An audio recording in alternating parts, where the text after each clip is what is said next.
Bienvenido al estudio del Libro de los Mediums, organizado por la Fraternidad Espírita José Grosso.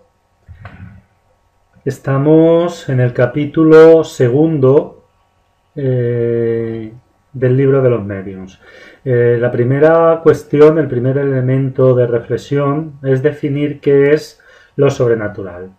Lo sobrenatural es aquello que excede a las leyes naturales, o también lo que existe fuera de las leyes de la naturaleza.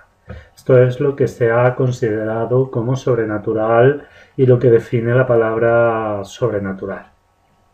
Pasamos a la segunda reflexión. Desde el punto de vista del espiritismo existe lo sobrenatural.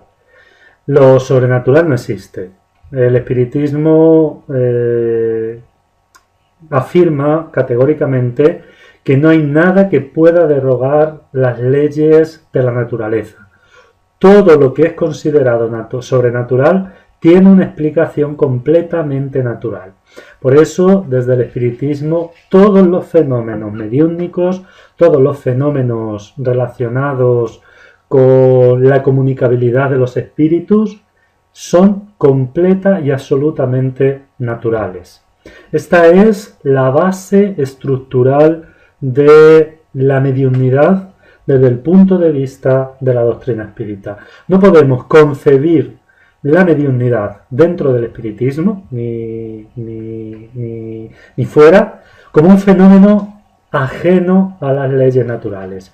Y porque es un fenómeno natural y que coincide y se atiene a las leyes naturales, es un fenómeno que se puede estudiar, es un fenómeno que se puede catalogar, es un fenómeno que se puede analizar y es un fenómeno que se puede demostrar. Por lo tanto, todos los fenómenos espíritas son naturales. Además, todo lo que existe y por lo tanto es natural. ¿Cómo interpretar el hecho de que en todos los pueblos y culturas esté presente la existencia de los espíritus y sus comunicaciones? Esta es una realidad. En todas las culturas antiguas, en todas las culturas religiosas, en todos los pueblos, en la mayoría de las religiones, está presente la existencia de los espíritus y la posibilidad de comunicarse con los hombres. Incluso en aquellas religiones que niegan esto, en su historia hay fenómenos de comunicación con el plano espiritual. ¿Qué demuestra esto? Que estos fenómenos son reales, que estos fenómenos existen, ya que la universalidad de una idea en el tiempo y en todas las culturas habla de su realidad. Hay que considerar que hoy actualmente sigue siendo una idea que perdura en las personas, ya no solo desde un punto de vista místico, desde un punto de vista religioso o cultural ancestral, sino desde un punto de vista completa y absolutamente científico. Hay muchos investigadores que después de investigar los fenómenos mediúnicos o ciertos fenómenos anímicos de la psicología humana, han llegado a la conclusión científica de que somos seres espirituales que seguimos viviendo después de la muerte del cuerpo físico y que a la vez tenemos la posibilidad de comunicarnos con aquellos que quedan aquí. Por lo tanto, esta universalidad habla de la realidad del fenómeno en sí. Algunos críticos del espiritismo afirman que esto es producto de la necesidad de dar una explicación sobrenatural a lo que no se conoce. ¿Qué opina de esto el espiritismo? Cuando se habla de que los fenómenos mediúnicos han existido y la idea de los fenómenos mediúnicos han existido a lo largo de la historia de la humanidad, muchos críticos nos dicen esto, que han existido porque en el ser humano hay siempre una necesidad de explicar aquello que no conoce, y cuando no tiene elementos para explicarlo, lo atribuye al milagro, a lo sobrenatural. Nosotros consideramos que es verdad, que tienen razón, que el ser humano ha actuado así, pero no solamente ha actuado así en relación a los fenómenos de orden espiritual y a los fenómenos de orden mediúnico, ha actuado así en todos los fenómenos de la naturaleza. Por ejemplo, cuando los los hombres primitivos y los hombres, nuestros ancestros, miraban el cielo, miraban las estrellas, le atribuían a estas estrellas y a este cielo poderes y efectos sobrenaturales. También pasaba lo mismo cuando observaban los fenómenos de la naturaleza, las tormentas, los rayos, los truenos, cuando observaban la luz, cuando observaban el fuego. Todo esto, para una primera explicación, fue recurrir al milagro, a lo sobrenatural, a los poderes divinos. Poco a poco, el hombre ha ido investigando la causa de todo esto y se ha dado cuenta que todos estos fenómenos eran fenómenos completamente explicables y naturales. Es lo que hace el espiritismo actualmente en relación a los fenómenos de orden mediúnico, que les quita el halo de misterio, el halo de sobrenatural, el halo milagroso y les da una explicación completamente natural. Por lo tanto, al negar el espiritismo la presencia de lo sobrenatural en sus fenómenos, en los fenómenos que estudia, y explicarlo desde un punto de vista analítico y desde un punto de vista científico, no deja de ser un fenómeno totalmente normal que se ha dado en otras disciplinas del pensamiento y que por supuesto también existe dentro de las explicaciones que nuestros ancestros daban en relación a los fenómenos mediúnicos. Kardec hace referencia sobre el progreso de la ciencia y la tecnología y explica que si un hombre de hace 500 años viera los descubrimientos actuales de su época, no dudaría en calificar muchos como sobrenaturales.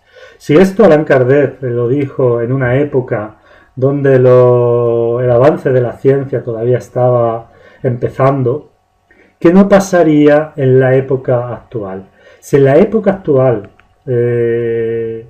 o un hombre de hace 200 años o 300 años, ilustrado, un hombre de ciencia, tuviera la posibilidad de decirle que, por ejemplo, con un aparatito del tamaño de una baraja de cartas, podríamos mantener una comunicación instantánea con una persona que está a 1000 kilómetros de distancia, y esto sin ningún problema, no dudaría en negar esto y no admitirlo. Y si se le pudiese demostrar, como no tiene condiciones de explicarlo, le atribuiría una explicación sobrenatural y una explicación milagrosa, porque es natural. En esa época, todo aquello que no se conocía se le daba una explicación sobrenatural.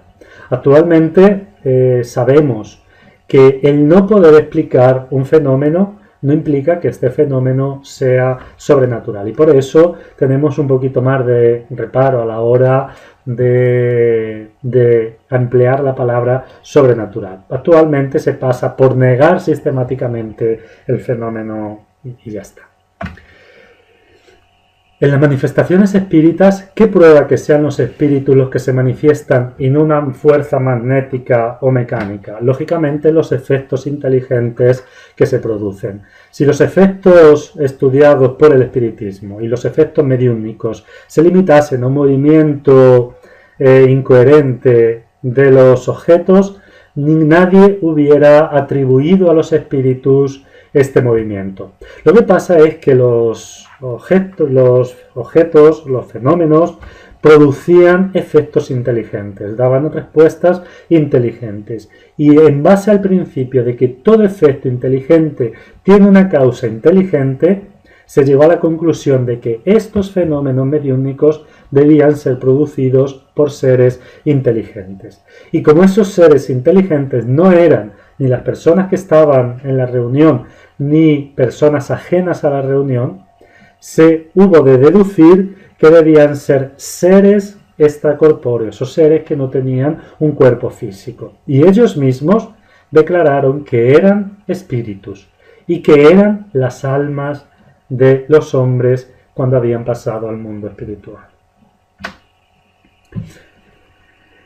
Analizar estas palabras de Kardec. En cuanto a nosotros, los espíritas, de que admitamos los fenómenos que son la consecuencia de la existencia del alma, ¿se sigue acaso de que aceptamos todos los hechos calificados de maravillosos, que seamos los campeones de todos los que sueñan, los adeptos de todas las utopías, de todas las excentricidades sistemáticas? Sería menester conocer muy poco al espiritismo para pensarlo. Estas palabras de Allan Kardec son definitorias de cuál es el carácter verdadero del espírita y del espiritismo.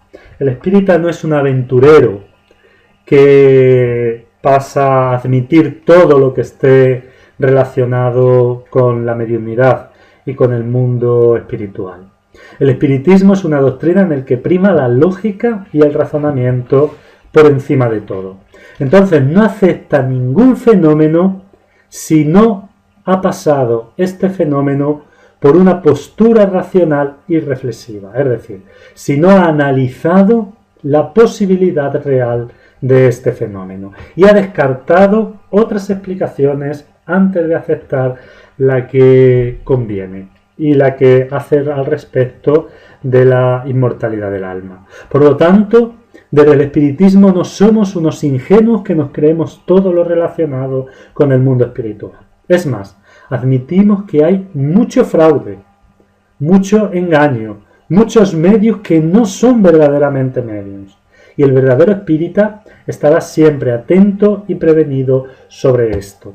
Por lo tanto, en los grupos espíritas, como en la vida diaria, en la vida práctica, debemos ser personas coherentes con lo que la doctrina espírita nos propone, es decir, con la racionalidad del fenómeno. Cuando alguien nos describa un fenómeno o alguien nos describa una posibilidad de una manifestación espiritual o mediúnica, debemos siempre aceptar con mucha cautela aquello que nos está diciendo y no ser aventureros y precipitados a la hora de dar una explicación. Por lo tanto, es muy importante reflexionar correcta y coherentemente esto que nos dice Allan Kardec. Nosotros no somos ingenuos y vamos admitiendo todo lo que nos van diciendo del mundo espiritual. Repitiendo, admitimos que hay mucho medium que no es medium. Admitimos que hay mucho fraude. Todos los programas estos donde hay personas que echan las cartas, todos estos que dicen que adivinan el futuro, todos los que emplean la mediunidad para decir a las personas lo que tienen o no tienen que hacer, todos estos que se creen misioneros y que tienen una misión especial de conducir a la humanidad, etc., todo esto no entra dentro del verdadero espiritismo. El espiritismo es una doctrina analítica, es una doctrina que tiene una base científica y que solamente acepta aquello que se puede confirmar y que se puede analizar desde un punto de vista racional. Por lo tanto, tengamos siempre mucho cuidado y actuemos en consecuencia con lo que la doctrina espírita propone, porque en muchas ocasiones la visión distorsionada que existe en relación al espiritismo viene de ahí, de estas personas que sin ser espíritas se llaman espiritistas y están dando una visión equivocada del espiritismo.